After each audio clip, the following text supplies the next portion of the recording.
Hii ni Biblia Bard. Somo la 70. Nguvu ya kuamini. Kusudi. Habari na siku njema. Hii ni Biblia Bard. Bard ni msimuliaji wa hadithi anayekariri matini za kimapokeo zinazohusiana na mapokeo mahususi simulizi.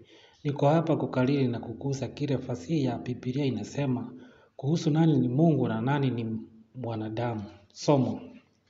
Hapa ndio mahali tulipo leo. Tunaweza kuchambua dini tatu kuu za Mungu mmoja. Wazo la imani au imani ni msingi wa mawazo ya kidini na msingi wa dini yeyote. Biblia ndiyo chanzo cha moja kwa moja cha dini mbili, dini ya Kiyahudi na Ukristo, na chanzo kilichounganishwa cha Uislamu ambacho kina maandishi ya ziada ya kidini. Kurani katika Uhindi, imani Srada inasema katika Bhagavad Gita 4:39 kuwa muhimu kwa kupata maarifa ya kiroho kujitolea imani katika Mungu wa kibinafsi. Katika Bhakti Yoga ni Mungu wa kupata ukombozi. Lengo kuu la kiroho katika Ubuddha, imani sada huwafanya wacha kuwa wasiotikishwa na upepo na pepo 8 za dunia.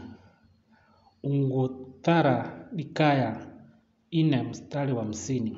Katika podcast ya leo tunavutiwa na kile ambacho Biblia inafundisha kuhusu nguvu ya kutoamini, kutoaminiana, kutokuwa na uhakika au shaka. Biblia ina kitu cha kusema juu ya nguvu ya kutoamini kama kitu ambacho ni kanuni inayofanya kazi na sio tu ukosefu wa imani. Katika Waebrania 11:6, na pasipo imani haiwezekani kumpendeza Mungu, kwa maana mtu amwendeaye lazima aamini kwamba yeye yuko na kwamba uwapo thawabu wale wanaomtafuta kwa bidii. Kutoamini kumo katika maandishi haya. Makafiri wana nafasi mbili zinazowezekana. Ya kwanza, wasioamini hawaamini kuwa Mungu yupo. Ya pili, hata kama Mungu yupo, makafiri hawaamini kwamba awapa thawabu wale wanaomtafuta maoni. Hii ni Daimsi. Tazama Biblia Bard 54. Je, Yeremia 3:12 inaeleza. Wanasema uongo juu ya Bwana. Walisema atafanya lolote. Matokeo ya kutoamini ni kwamba wale walio katika hali hii hawawezi kumtafuta Mungu au hawawezi kumpendeza Mungu. Nguvu ya kutoamini inastaajabisha kama inavyofichuliwa na sampuli zifuatazo za maandiko. Majadiliano. Hapa kuna mifano michache kutoka kwa Biblia inayoonyesha nguvu za kutoamini. Katika Mathayo 13:58, kifungu kinazungumza juu ya kikomo cha nguvu za Yesu ikisema, wala hakufanya miujiza mingi huko kwa sababu ya ukosefu wao wa imani. Msisitizo wangu, maoni. Wazo linaloonekana kuwa kwa sababu ya ukosefu wa imani wa watu, Yesu angeweza au alichagua kutofanya uponyaji wa kimiujiza mahali hapa. Katika Matendo 14:2, baada ya kuwasilishwa kwa mafundisho ya Biblia juu ya maisha, kifungu kinasema, lakini Wayahudi waliokataa kuamini waliwachochea watu wa mataifa mengine na kuwatia sumu mioyoni mwao dhidi ya hao ndugu. Maoni. Mtu asipoamini anaweza kuwapinga vikali hata kuwashambulia wale wanaoamini. Katika 2 Wakorintho 4 mstari wa 4, andiko linakwenda mbele zaidi likijadili hatari za kutoamini likisema, Mungu wa nyakati hizi amebofusha fikira zao wasioamini wasiweze kuiona nuru ya Injili ile idhihirishayo utukufu wake Kristo aliye sura ya Mungu. Maoni. Hatari ya kutoamini kwa mujibu wa aya hii inaelezwa kwa njia ya tayari kama upofu wa kilicho utoweza kuona nuru kimwili. Katika Zaburi 14 mstari wa 1, mpumbavu husema moyoni, hakuna Mungu. Wameharibika, matendo yao yameharibika, hakuna atendaye mema. Maoni badala ya kutokuwepo kwa imani tu, andiko hili linapendekeza kwamba kutoamini, ukosefu wa uhakika au shaka kunapinga kile ambacho hakiaminiki. Uasi huu una matokeo ya kimaadili na kiroho katika maisha ya asiyeamini. Katika Yakobo 2 mstari wa 19, imani ya mapepo inaelezewa ikisema, wewe unaamini kwamba Mungu ni mmoja? Nzuri. Hata pepo wanaamini hayo hivyo na kutetemeka. Maoni. Andiko hili linapendekeza kwamba Mungu hata haonekani kwa viumbe wa kiroho kama malaika au mapepo. Ingawa uzoefu wao wa Mungu unaonekana zaidi kuliko ule wa mwanadamu, bado wana imani kwamba Mungu yuko na mashetani wanaogopa uwezo wake wa kuwahukumu na kuwaadhibu. Katika Yohana 3 mstari wa 18, kifungu kinasisitiza hatari ya nguvu ya kutoamini ikisema, yeyote anayeamini yeye hukumiwa, lakini asiyeamini amekwisha kuhukumiwa kwa sababu hakuliamini jina la mwana pekee wa Mungu. Maoni. Kutomwamini kunaleta hukumu na hukumu ya Mungu. Muhtasari. Ingawa kutoamini katika hali yake dhaifu ni kutokuwepo kwa kitu imani ambacho kinaweza kuwepo.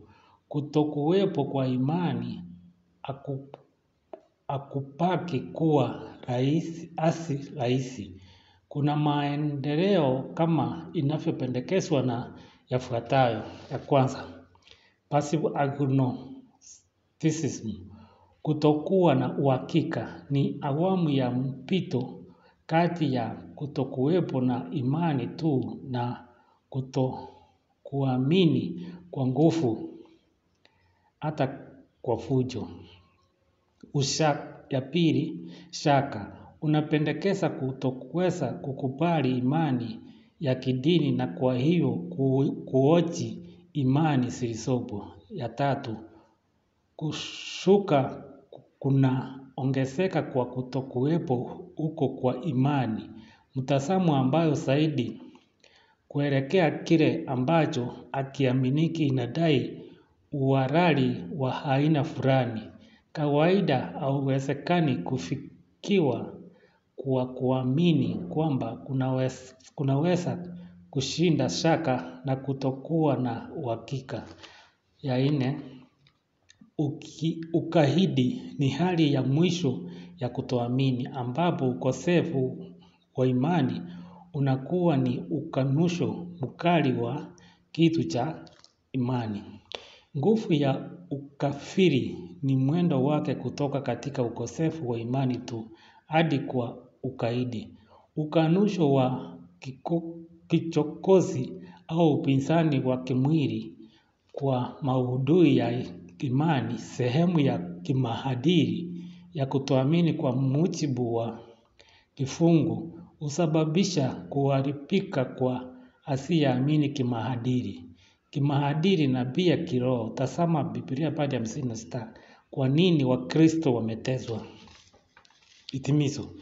Biblia Bard ni tofauti na mitihani mingine mingi ya Biblia yenye msingi wa kidini. Kwa sababu tunaanza kwa kuitazama Biblia kwa fasihi.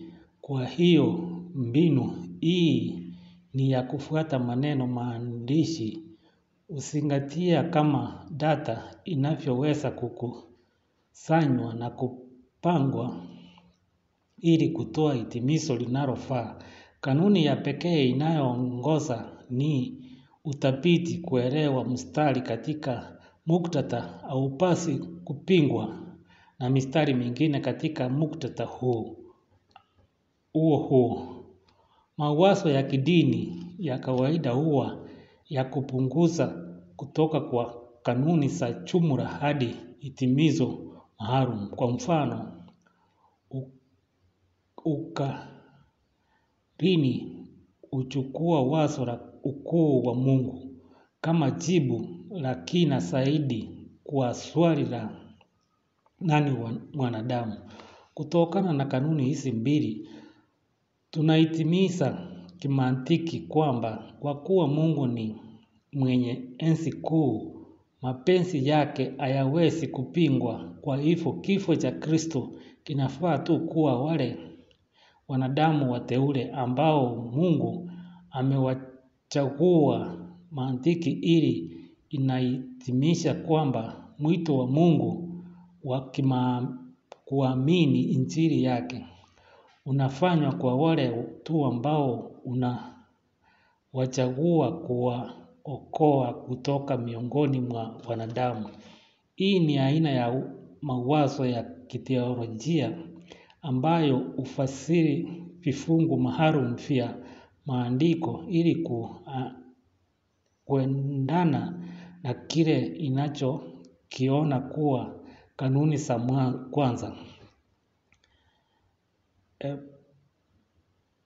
Ukalvinism ina kanuni 5 za msingi. Porphyry. Ili kusoma maelezo ambayo ni rahisi kuelewa, Biblia Bard inapendelea kutafsiri kifungo chochote kikiwa peke yake bila mawazo yoyote ya awali. Pindi tunapokuwa tumekusanya vifungu vya kutosha ambavyo vinatolewa, basi tunaweza kuelewa kwa uwazi kifungu cha Biblia kuhusu mada ya Biblia juu ya mada fulani. Biblia Bard inatoa yale ambayo Biblia inafundisha kuhusu mada fulani. Sijaribu kugeuza kuwa dini. Podcast ya Biblia Bard ni ya habari. Tunazungumza kuhusu kile ambacho fasihi ya Biblia inaeleza hasa. Mawazo ya dhana inayowasilisha, kwa sababu watu wengi hawajawahi kujihusisha na mawazo ya kibiblia. Amua mwenyewe ikiwa unakubali au ukubaliani na matamshi ya Biblia. Viunganizi. Biblia Bard inatoa yale ambayo Biblia inafundisha kuhusu mada fulani. Sijaribu kugeuza kwa dini. Podcast ya Biblia Bard ni ya habari. Tunazungumza kuhusu kile ambacho fasihi ya Biblia inaeleza, hasa mawazo ya dhana inayowasilisha, kwa sababu watu wengi hawajawahi kujihusisha na mawazo ya kibiblia. Amua mwenyewe ikiwa unakubali au hukubaliani na matamshi ya Biblia. Asante mapema kwa kufuata na kushiriki maudhui katika jumuiya ya Biblia Bard kama ifuatayo. Unaweza angalia kwa Biblia Bard website www.bibliabard.org. Kwa lugha zingine SoundCloud, YouTube, Facebook, Instagram, Rumble, Spotify, TikTok, Tumblr na Twitter. Asante kwa kunisikiza.